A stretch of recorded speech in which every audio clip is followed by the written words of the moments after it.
Alors salut à vous mes champions, on se retrouve pour mon avis sur le pay-per-view de la WWE de SmackDown Battleground, celui de 2017. Donc première chose à vous dire, déjà pour l'instant j'aime beaucoup ce pay-per-view. Il y a des surprises, je m'attendais pas à certains résultats du match. Donc qu'est-ce que je peux vous dire dessus? Donc pour l'instant on va commencer par le match du kick-off qui opposait Ty Dillinger à Aiden English. Alors Aiden English avant le match il a fait une petite promo, donc voilà, comme d'habitude. Ensuite Ty Dillinger, suite à sa musique, il a eu une ovation mais très très belle. Donc après le match a commencé, c'est surtout Aiden English qui a quasiment dominé le match. Ty Dillinger il est revenu petit à petit, mais après c'est Aiden English qui a réussi à revenir. Et du coup, résultat un peu surprenant, je vois pas ce que je peux dire d'autre. Résultat un peu surprenant parce que victoire de Aiden English sur Ty Dillinger, donc peut-être enfin la fin de la rivalité, peut-être encore un nouveau match entre les deux, je ne sais pas, je peux pas vous dire ce qui se passera dans l'avenir. Donc plutôt bon match qui a duré une dizaine de minutes. Pour un kick-off c'est plutôt pas mal. Donc ensuite la carte principale, donc le premier match proposé dans la carte principale c'est le match des champions par équipe, des tag team par équipe. Donc du coup le New Day qui a fait son entrée toujours avec la petite intro de Biggie, et leur tenue était vraiment pas mal parce qu'ils sont venus en fait en tenue de... tenue américaine en fait, la tenue USC. J'ai trouvé ça pas mal. Les Usos ont fait sont venus avec leur tenue habituelle. Et petit changement pour le New Day, c'est pas Biggie n'était pas dans le match. Pour une fois, c'est Kofi et Xavier Woods qui étaient dans le match. Donc je trouve ça vraiment bien pour du changement pour le New Day. Je trouve ça vraiment pas mal. Donc ensuite, le match a débuté avec un petit enchaînement du New Day sur un des frères, je ne sais plus lequel. Ensuite, suite à un blocage de DJ, je crois, donc les Usos ont pris l'avantage. Ils se sont beaucoup acharnés sur Xavier Woods. Mais au moment de la superplex, Xavier Woods a réussi à contrer et à faire le changement avec Kofi Kingston. Donc ensuite Kofi Kingston a plutôt bien géré les deux frères, juste au moment où il s'est fait contrer par les deux frères Usos et il s'est pris un double powerbomb à l'extérieur du ring. Et Xavier Woods n'a rien pu faire et il s'est fait aussi mettre un peu KO à l'extérieur du ring. Donc après les frères ils ont voulu terminer le match, mais donc du coup ils n'ont pas pu réussir avec Kofi Kingston. Donc après il y a eu un changement entre Kofi et Xavier Woods et les deux frères ils ont changé. Donc après au moment où Xavier Woods il voulait faire son splash, son elbow drop dans la troisième corde, il avait pas vu le changement des frères et il s'est pris un super kick en plein vol. Moi je pensais qu'à ce moment-là le match était fini, mais non, il a résisté. Ensuite il y a eu le splash il y a eu le super kick plus le splash des frères, mais Xavier Woods a résisté. Je crois que c'était Xavier Woods, j'ai un doute avec Kofi Kingston, mais je crois que c'était Xavier Woods. Il a résisté. Donc après il y a eu il voulait tenter le double splash, mais non, c'était Kofi Kingston qui s'est pris le splash et le super kick. Donc après il y a eu le changement, il voulait faire un double splash, mais il y a Xavier Woods qui a intervenu pour empêcher un des frères de faire son splash. Kofi a évité le splash du deuxième et il a fait le changement avec Xavier Woods. Ils ont terminé le match avec un Thrombolymph Paradise de Kofi Kingston et un elbow drop de Xavier Woods. Donc nouveau champion tag team, le New Day. Donc je suis plutôt content de ce résultat. Plutôt bon match qui a duré environ une quinzaine de minutes. Donc voilà, moi je trouve ça plutôt pas mal. Match suivant, Nakamura contre Baron Corbin. Shinsuke Nakamura contre Baron Corbin. Donc match plutôt sympa entre les deux, je trouve ça vraiment pas mal. Le match était plutôt bon avec de bonnes prises.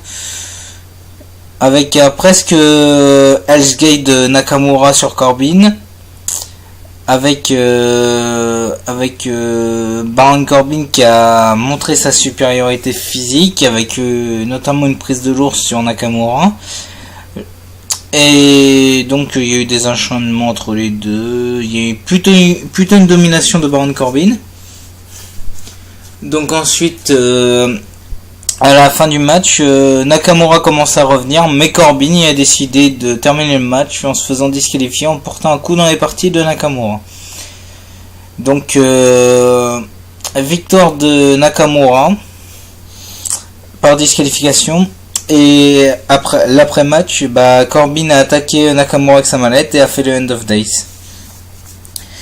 Donc victoire non surprenante. Donc Nakamura ou Baron Corbin, de toute façon les deux ils étaient bons pour moi.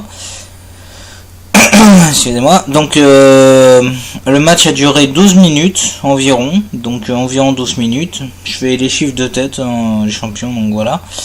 Je sens qu'il va y avoir un autre match entre les deux à SummerSlam. Ce serait plutôt pas mal. Parce que les deux, ils ont plutôt une bonne alchimie dans le match. Donc ensuite, on va passer au match des femmes. C'est-à-dire le Fatal 5-Way Elimination Match avec Lana, Tamina, Charlotte, Natalya, Becky Lynch.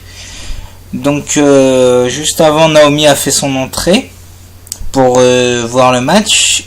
Après, si je me trompe pas au niveau des entrées, il y a Becky Lynch, Tamina, Natalya, Lana et Charlotte. Donc Lana a une toute petite ovation et Charlotte a eu une énorme ovation durant son entrée. Dès que son thème est arrivé, le public était en euphorie totale. Donc le match a duré environ plutôt une dizaine de minutes. Attendez que je vérifie.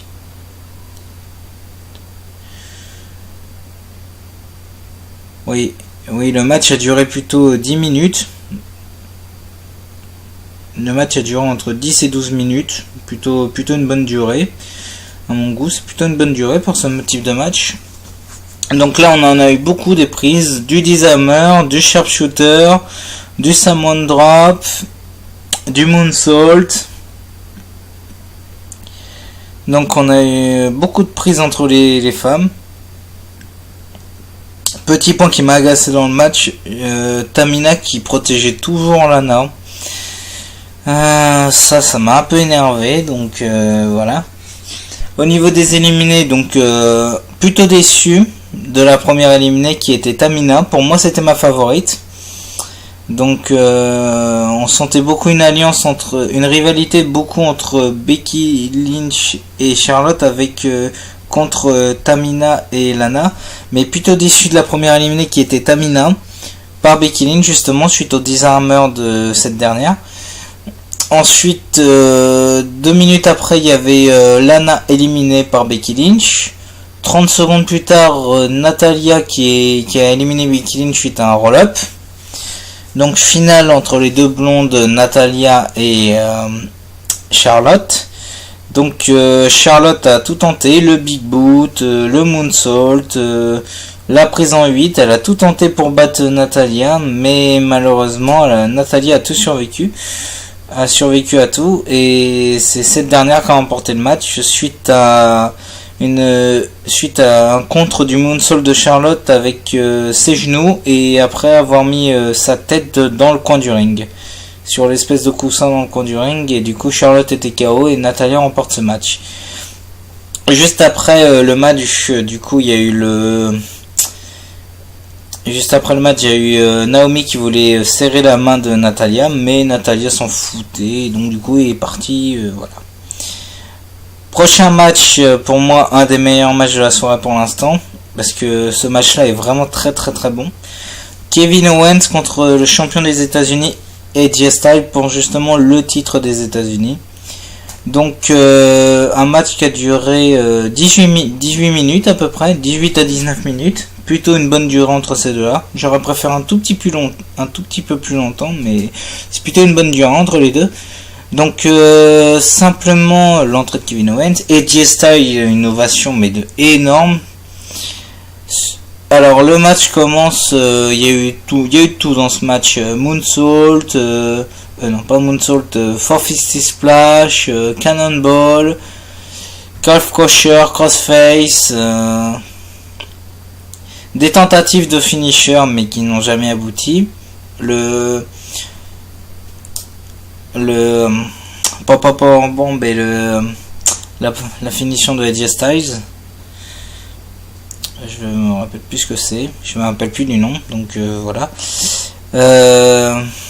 Donc il y a eu beaucoup de tentatives, il y a eu des envois à la barricade, des envois sur les tables des commentateurs, des coups de tête sur la table des commentateurs, donc il y a eu beaucoup de choses. Kevin Owens, je sais pas ce qu'il avait avec la partie intime de AJ Styles, mais bon, il s'en a pris 2 fois à cette partie-là. Je sais pas ce qu'il avait contre ça. Donc ensuite il y avait alors il y a eu beaucoup de contres aussi, beaucoup de contres de soumission. Donc voilà, il y a eu des contres avec des genoux, des contres de finisher. Alors à un moment durant une des prises de AJ Styles, durant le Stage Clash, justement Kevin Owens a contré et a envoyé AJ Styles sur l'arbitre. Donc suite à ça, après il y a eu le Powerbomb contré qui a été transformé en Calf Crusher, qui a été contré par Kevin Owens en Crossface, qui a été contré par AJ Styles, le Calf Crusher contré par Kevin Owens en Crossface, qui a été contré par AJ Styles en Crossface sur Kevin Owens. Et à ce moment-là, c'est la fin du match parce que Kevin Owens a fait un tombé durant qu'il se prenait le Crossface de AJ Styles et il a gagné le match en faisant le tombé avec la prise. Il s'est pris la prise mais il a fait le tombé en même temps. Donc plutôt bonne stratégie. Donc vainqueur du combat Kevin Owens. Donc moi je trouve ça plutôt bien parce que ça permet de continuer la rivalité entre les deux, peut-être avoir un dernier match entre les deux. Ou peut-être encore 2 matchs entre les deux, mais ça permet d'avoir un dernier match entre les deux parce que le match est plutôt, ils sont plutôt une bonne alchimie entre les deux. Donc voilà, je trouve ça vraiment pas mal. Moi, ce match-là, pour moi pour l'instant c'est le meilleur, mais j'ai pas encore vu la fin, les champions. Donc je vais vous laisser finir. Je vais finir à la fin du match et je vous retrouve tout de suite après. J'ai fini un pay-per-view et je vous retrouve tout de suite après. Mais nouveau champion des États-Unis, Kevin Owens, je suis content du résultat. Pour continuer à rivalité. À très bientôt. Donc les champions, on se retrouve pour la suite du pay-per-view sur la vie du pay-per-view WWE Battleground. Donc simplement là on est au match Cena contre Rusev, le flag match. C'était une bonne durée, il a duré 22 à 23 minutes, donc plutôt bien. Mais c'est pas un flag match comme d'habitude. En fait là il faut aller ramener le drapeau à l'endroit où il y a les poteaux, le prendre et le ramener à son emblème ou son piédestal ou je sais pas quoi. Donc voilà, donc le match, Rusev a quasiment toujours dominé. Il a quasiment dominé tout le match. Il y a eu des bonnes prises. Il y a eu la collade, il y a eu le STF, il y a eu 2 adjustments de Cena, il y a eu des tables utilisées, 2 tables mises par Rusev. Mais le match était bien assez brutal. Rusev a toujours dominé, mais Cena a pu se revenir à chaque fois. Au bout de 10 minutes, Rusev a réussi à enlever son drapeau et 2 minutes après, Cena a réussi à l'enlever. Mais après, fallait qu'ils le ramènent tous les deux. Ils ont galéré ils ont galéré à le ramener tous les deux simplement dans le flag, dans le piédestal justement. Mais Rusev en fait avait préparé 2 tables. C'était pour Cena, mais le souci c'est qu'en fait c'est lui, il s'est pris à son propre pied parce que Cena l'a porté sur sa épaule et il a fait son attitude adjustment sur les 2 tables qu'il avait préparées près du piédestal américain.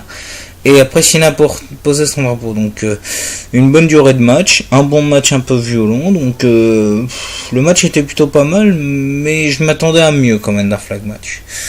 Bon bah victoire de Cena, pronostic, j'avais raison sur ce coup, voilà, Cena vainqueur, donc j'espère qu'il n'y aura pas d'autres matchs entre les deux, parce que entre les deux j'en peux plus des matchs, il y en a eu beaucoup, je m'étais trompé au pronostic, c'était pas 2014, c'est 2015, il y a eu beaucoup de matchs entre eux en 2015, 4 je crois en tout, donc j'espère que là, va plus avoir de match entre les deux, ça serait bien. Donc ensuite le prochain match, ça c'est... juste avant le prochain match qui était Sami Zayn contre Mike Kanellis, il y a eu une petite scène avec le Breezango en déguisé en X-Files. Ils sont marrants ces deux gars, et simplement ils se sont fait attaquer par je ne sais qui. Peut-être mardi on aura la réponse à SmackDown, mais moi personnellement, et je crois que Fandango a été enlevé aussi. Donc peut-être que ça pourrait être Luke Harper et Eric Rowan, vu que c'est le style de Bray Wyatt. C'était le style de Bray Wyatt à l'époque, qu'il enlève des personnes. Donc peut-être que c'est ça, mais j'en suis pas sûr. À moins que c'est toute une nouvelle équipe, une de NXT, ou à moins que c'est The Ascension peut-être. C'est peut-être The Ascension, qu'on les a pas vus non plus depuis un moment. À voir. Donc prochain match Sami Zayn contre Mike Kanellis accompagné de Maria. Donc Mike Kanellis, il me sort par les trous, ce mec, il me sort par les yeux. Il est tellement mauvais, je l'aime pas du tout. En plus avec Maria, le style feu de l'amour, truc comme ça, j'aime pas du tout. Bon, le match a pas duré longtemps, heureusement, il a duré 7 minutes. Donc c'était vraiment pas mal, une bonne durée de match, Donc il y a eu un Sami Zayn toujours au top, il y a eu un saut par-dessus la troisième corde, il y a eu son Eleva Kick. Sami Zayn est vraiment très très très bon au niveau ring, et ça franchement on peut pas lui retirer. Sami Zayn niveau ring, il est toujours très bon. Ensuite, donc il a fallu avoir la même scène que dans le SmackDown mardi dernier, mais Sami Zayn a contré Mike, et donc du coup a gagné le match grâce à son coup sur les cordes et plus son Evil Kick. Donc victoire de Sami Zayn. Alors je suis content. Peut-être un dernier match entre eux à SmackDown, mais bon, j'aimerais vraiment que Sami Zayn ait autre chose, parce que Sami Zayn il mérite tellement mieux que Mike Kanellis. C'est comme Finn Balor qui mérite tellement mieux qu'elle a chanson, mais bon. Voilà, donc victoire de Sami Zayn, très content, très content. Alors ensuite le dernier match, le Punjabi Prison match pour le WWE Championship, le main event, comme diraient les Français Philippe Hiro et Christophe Ajus, que j'apprécie beaucoup d'ailleurs. Donc Jinder Mahal accompagné de ses brothers machin là, contre Randy Orton. Le dernier match entre eux, j'espère. Alors le match était brutal, il a duré 27-28 minutes. Le match était très très brutal, il y a eu des kendo sticks utilisés, une chaise utilisée. Le match était brutal. Alors au début c'était plutôt équilibré. Voilà. En fait, le but était de ouvrir les portes. On avait 60 secondes pour s'échapper de le Punjabi, sinon on devait l'escalader. Et après, il y avait encore, fallait encore sortir par le haut comme un steel cage. Donc c'est ça le but du Punjabi Prison match. Donc Mahal a réussi à sortir à la quatrième porte, vu que les trois autres étaient fermés. Donc Mahal a réussi à sortir grâce aux sisters, aux brothers machin. Donc voilà, ces petits acolytes là, c'est genre la GNG Security de Seth Rollins à l'époque. Donc il a réussi à sortir. Orton était coincé, mais il est passé par dessus, il a réussi à revenir. Donc à partir de ce moment-là, Orton s'est occupé des brothers machin. Donc il y en a même un, vers la fin du match, il y en a un qui était au-dessus, il est tombé directement sur la table des commentateurs. Il a dû avoir très très mal. Là il a dû avoir très très mal, ce mec. Ensuite, alors après il y a eu... Durant tout le match, Mahal s'est surtout concentré sur le bras droit d'Orton.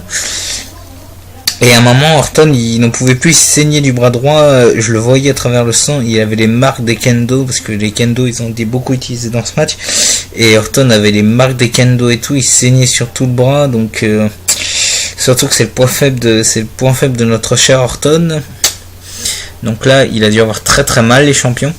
Donc un moment, bah justement, il y a eu tout dans les prises. Il n'y a pas eu d'RKO, mais il y a eu des coups de genoux, un DDT, un Power Slam.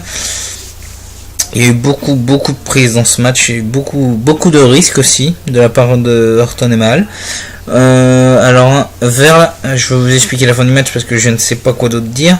Donc à la fin du match, j'ai eu Mal qui était KO, son acolyte était KO aussi, et l'autre il était KO parce qu'il est passé à travers la table de commentateur à bout de 5 mètres d'eau, donc 5-6 mètres d'eau, donc voilà. Donc Orton s'apprêtait à sortir, alors après il y a eu la musique de Jinder Mahal, on comprenait pas, et là une grande surprise, un grand retour, le Great Khali est au retour. Et du coup, il a empêché Orton de sortir. Et dès qu'il l'a eu à bout de bras, donc il l'a à moitié étranglé pour empêcher qu'Orton puisse bouger. Et Mahal en a profité pour sortir. Donc Mahal toujours champion de WWE. Donc j'espère vraiment que le mois prochain à SummerSlam il soit plus champion, parce que Mahal en champion je n'en peux plus. J'espère que ça sera au moins Cena ou quelqu'un, ou même Corbin qui utilise sa manette, mais là je n'en peux plus du tout de Mahal champion. Donc notre finale, bon pay-per-view, donc des surprises, je m'attendais surtout pas que ce soit Natalia qui remporte le titre, qui remporte le Plaza Challengers. Sami Zayn j'avais dit, Kevin Owens qui reprend le titre, donc je m'attendais à ce que ce soit Styles qui gagne, mais non, malgré que j'aime bien les deux, donc voilà. Donc très très bon pay-per-view. Donc la suite à SmackDown, espérons qu'il y aura des bons choix. Donc voilà, c'est la fin de mon analyse. N'hésitez pas à commenter vos avis pour le pay-per-view Battleground. N'hésitez pas aussi à vous abonner, à regarder les autres vidéos Let's Play, à vous abonner, et surtout n'hésitez surtout pas à me dire si ce type de vidéo vous plaît, surtout que je suis un grand fan de WWE. Donc voilà, à très bientôt mes champions, à la prochaine.